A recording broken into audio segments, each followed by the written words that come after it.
ప్రజల ఆరోగ్యాలతో చెలగాటమాడుతున్నారని Nellore food inspector ఈరోజు కావలిలో హోటళ్లు ఢాబాల్లో తనిఖీలు నిర్వహించారు.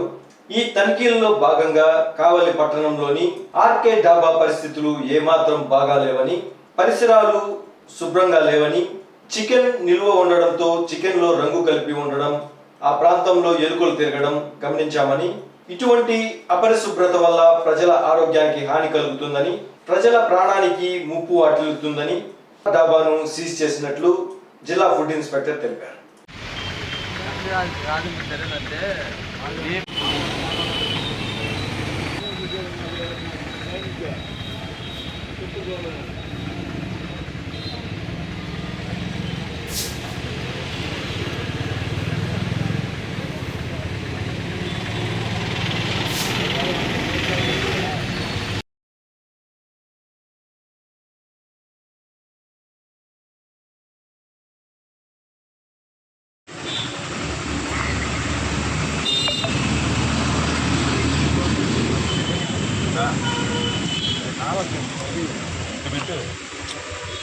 ఖాళీ ఇచ్చి రూపాయి పిల్ల పెట్టారు.